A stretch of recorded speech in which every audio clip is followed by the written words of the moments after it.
KPK में इक़्तिदार की तब्दीली के बाद आपको पंजाब में भी पाकिस्तान तहरीक-ए-इंसाफ एक मरतबा दोबारा फिर एक्टिव दिखाई देगी। मजहबी जमात है, इसको ताकत के जरिए रोका जा सकता है या फिर अपना असर व रसूख इस्तेमाल करके साद रिजवी और उनके दोस्तों को रोका जाएगा। मजहबी सियासी जमात का एहतजाज जोर पकड़ेगा और यही आने वाले दिनों में वो तमाम लोग जो कह रहे हैं कि इसको चाबी लग जाएगी, चाबी नहीं लगेगी, ये आगे बढ़ेगा। अदालत भी 26वीं आईनी तरमीम के पीछे छुपती रही है और chief justice of Pakistan Yahya Afridi साहब भी नहीं चाहते कि 26वीं आईनी तरमीम का केस लगे। मरीम नवाज साहिबा ये चाहती हैं, उनको किसी ने ये बता दिया है कि आप जिस रास्ते पे चल रही हो, जो रेजिस्टेंस का रास्ता है, जो इमरान खान का रास्ता है, यही वो रास्ता है जिससे आप पब्लिक पॉपुलैरिटी और पब्लिक सेंटीमेंट गेन कर सकती हैं। नाज़रीन, लाहौर गुज़श्ता शब हालात इंतहाई कशीदा हो गए। एक मजहबी जमात जो कि यतीम खाना में जिनके आशियाने हैं, आस्ताने हैं, उसके ऊपर पुलिस ने क्रैकडाउन किया और इस क्रैकडाउन के दरमियान पंजाब पुलिस और वहाँ उस जो इस जमात है,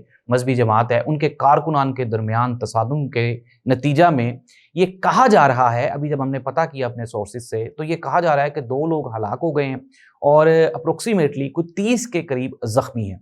नाज़रीन, अब वो जो मजहबी जमात है उसने एहतजाज की कॉल दे दी है और पूरे सूबे में हालात आहिस्ता आहिस्ता कशीदा होते जा रहे हैं। नाज़रीन, आपको याद होगा कि इमरान खान के दौर में यही जो मजहबी जमात है ये ना सिर्फ सड़कों पे आई थी, एक एहतजाज किया था और वजह थी कि उस टाइम का जो फ्रेंच एम्बेसडर था उसको मुल्क से निकाल दिया जाए। अब चूंकि इसराइल और फ़लस्तीन का जो इशू है उसके ऊपर हुकूमत ने एक स्टांस लिया है और इस स्टांस को लेके ये जो मजहबी जमात है इसके ऊपर इंतहाई क्रिटिसाइज इनको किया जा रहा था और ये कहा जा रहा था कि साद रिजवी और जो दूसरे लोग हैं वो एहतजाज नहीं कर रहे, जिसको लेके जो उस जमात के कारकुनान हैं, ओहदेदारान हैं, वो भी तज़ब्ज़ुब का शिकार थे। उनके अंदर भी कोई एक ये कहें कि जज्बा ईमानी और हुब्बुल वतनी वो पाया जाता था।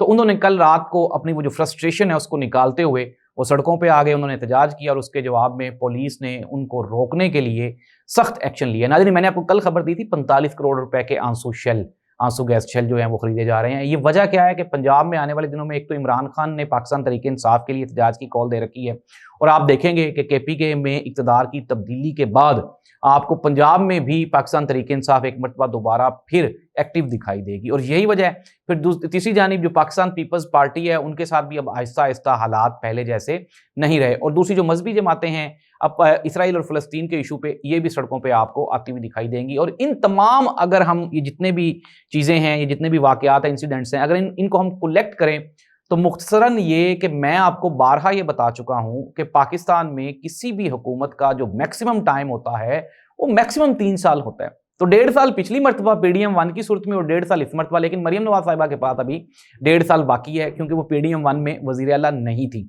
अब देखना ये होगा आया कि पंजाब हुकूमत जिस तरह से हर इस इंसिडेंट को ताकत के जरिए कुचलने की कोशिश करती है तो उसके बाद वो फिर फंस भी जाती है।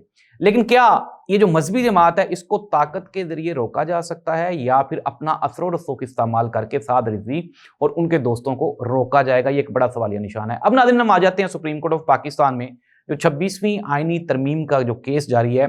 जस्टिस अमीनुद्दीन खान साहब उन्होंने कहा जी कि देखें 26वीं आईनी तरमीम के नतीजे में ये आईनी बेंच बना तो क्या हमने कोई मराहत हासिल कर ली है, उल्टा हमें गालियां पड़ रही हैं। तो नाज़रीन, इसका सिंपल सा जवाब ये है कि जब आप एक ही तरह का कानून मुख्तलिफ लोगों पे मुख्तलिफ तरीकों से अप्लाई करेंगे तो फिर अवाम की तरफ से रद्द अमल तो आएगा ही।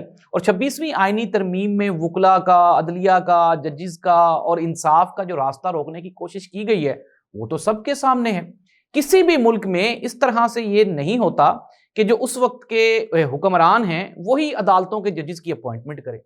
अब अगर एक जज की अपॉइंटमेंट ही वजीर कानून कर रहा है और कल को अगर वजीर कानून के खिलाफ ही कोई केस आ जाता है तो वो जज किस तरह से सुनेगा? और हमने बारहा ये देख भी लिए इमरान खान के केसेस को लेके, पाकिस्तान तहरीक इंसाफ के केसेस को लेके कि जब भी इस तरह का मौका आता है, मखसूस नशिस्तों का जो केस है वो आपकी मिसाल सबके सामने है। किसी भी सूरत में ये जो मखसूस नशिस्तें हैं ये PMLN या पाकिस्तान पीपल्स पार्टी दूसरी जमातों को नहीं मिलनी चाहिए थी।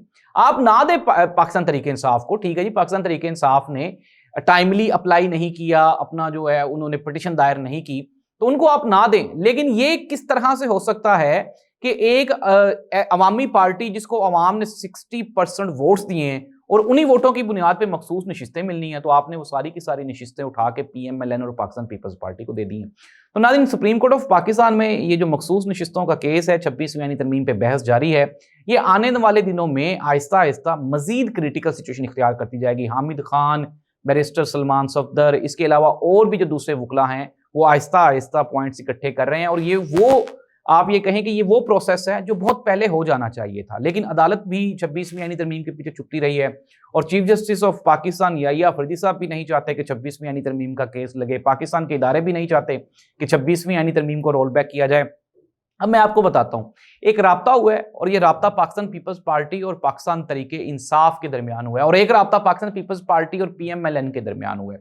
अब कल एक मुलाकात हुई जिसमें इसहाक डार, अयाज सादिक, मोहसिन नकवी और आसिफ अली जरदारी साहब मौजूद थे।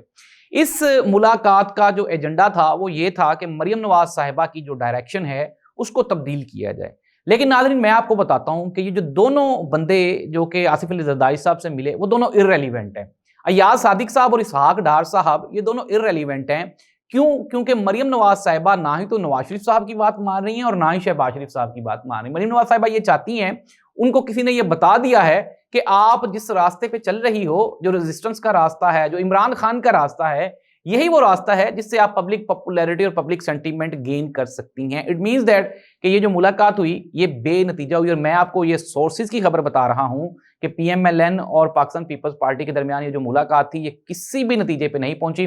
मोहसिन नकवी साहब इन दोनों को लेके गए, और आसिफ अली जरदारी साहब ने मोहसिन नकवी साहब की मौजूदगी में इन दोनों शख्सियात के साथ शिकायत के अंबार लगाए, लेकिन उन्होंने ये कहा जी कि आप हमें टाइम दें, लेट्स सी, हम देखते हैं आया कि इज इट पॉसिबल और नॉट। अब हम आ जाते हैं कि पंजाब में बल्दियाती इंतखाबात का ऐलान किया गया कल इलेक्शन कमीशन ऑफ पाकिस्तान की जानिब से, और ये लोगों ने तैयारियां भी शुरू कर दी। काउंसलर्स और चेयरमैन ने, उन्होंने अपनी वो जो वेस्ट कोट्स वगैरह थी और अपनी शलवार कमीजें, उनको कॉटन शॉटन को माया भी लगाना शुरू कर दिया।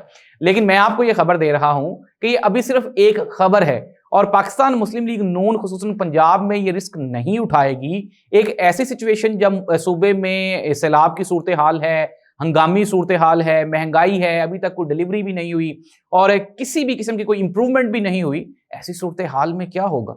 पाकिस्तान मुस्लिम लीग नून कभी भी ये रिस्क नहीं लेगी कि वो इस तरह से लोकल बॉडी के इलेक्शंस करवा दे और उसमें वो हार जाए, क्योंकि अवाम का गमो गुस्सा 8 फरवरी वाला अभी जूं का तू है। वो जो पाकिस्तान तरीके इंसाफ को वोट पड़ा था वो चोरी हो गया था, तो अवाम ने, अब जो लोकल बॉडी इलेक्शंस होते हैं उसको मैनेज करना, उसको रिग करना लिटिल बिट मुश्किल भी होता है, क्योंकि जो बंदा है काउंसलर होता है वो वहां पे मौजूद होता है और अपना मैंडेट नहीं छोड़ता। अब नाज़रीन, खबरें क्या हैं? एक तो ये है कि ये जो लोकल बॉडीज इलेक्शन का ऐलान किया गया ये नहीं होंगे, ये अभी लेट है, बहुत दूर है, और मरीम नवाज साहिबा ने और जो पंजाब की गवर्नमेंट है उन्होंने इसको डिनाई भी कर दिया है। दूसरी जानिब सुप्रीम कोर्ट ऑफ पाकिस्तान की अदालतों में सिचुएशन आहिस्ता आहिस्ता क्रिटिकल हो रही है। कुछ वकला ने हमें बताया, उन्होंने कहा कि वकला के अंदर भी अब काफ़ी इस्तराब पाया जाता है। वो कहते हैं यार कि इस तरह तो हमारी वो जो बार कौंसल थी, हमारा जो बेंच था, वो तो बिल्कुल आप ये कहें कि वो सुस्त और मुर्दा ही होकर रह गया है। ऐसी सूरत हाल में वकला तहरीक का आगाज़ और फिर दूसरी जानब यंग वकला हैं, उनके अंदर भी फ्रस्ट्रेशन आहिस्ता आहिस्ता बढ़ती जा रही है। 26वीं यानी तरमीम को लेकर वकला आपको सड़कों पे दिखाई देंगे, मजहबी सियासी जमात का एहतजाज जोर पकड़ेगा, और यही आने वाले दिनों में वो तमाम लोग जो कह रहे हैं कि इसको चाबी लग जाएगी, चाबी नहीं लगेगी, ये आगे बढ़ेगा। मैं आपको सोर्सेज की खबर बता रहा हूँ, और आहिस्ता आहिस्ता पंजाब में ग्रेजुअली हालात ख़राब हो गए, और इसका टारगेट क्या है कि मरियम नवाज साहिबा को ये यकीन दिलाया जाए कि मरियम नवाज साहिबा, ये जो हुकूमत है ये आपकी कारकर्दगी, आपके टिकटॉक, आपकी परफॉर्मेंस या आपके बोलने की वजह से नहीं है, बल्कि ये जो आपको सीट मिली है वजारत आला की, ये सिर्फ और सिर्फ इस्टेब्लिशमेंट की देन है। इसके अलावा इसमें और किसी का कोई अमल दखल नहीं है। नाज़रीन, इस दुआ के साथ कि अल्लाह करे कि पंजाब के लोगों की सुनी जाए और कोई हालात बेहतर हो जाएं।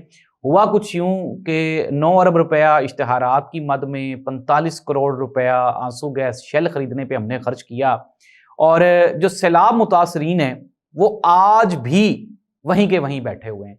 अगर यही 12-15 अरब रुपया सैलाब मुतासरीन की बहाली पे लगा दिया जाता, तो आज जो सैलाब मुतासरीन कैंपों में अपने बच्चे बच्चियों की शादियां कर रहे हैं, कैंपों में उनके यहाँ डिलीवरीज हो रही हैं, तो ये डिलीवरीज उनके घरों में जाके होती। लेकिन मैं आपको सोर्सेज की कंफर्म रिपोर्ट बता रहा हूं कि पंजाब में जो डैमेज सैलाब ने किया है, अभी तक उसका 10% भी वापस वो रिकवर नहीं हुआ, और ना ही लोग अपने घरों को जा सके। और रीज़न क्या है कि हुकूमत पंजाब के जो इंटरेस्ट हैं, हुकूमत पंजाब की जो प्रेफरेंसेस हैं वो और हैं ये जो सैलाब मुतासरीन या पंजाब के लोग हैं वो नहीं है। इस दुआ के साथ कि अल्लाह पंजाबियों का हामी और नासिर हो। अल्लाह हाफिज़।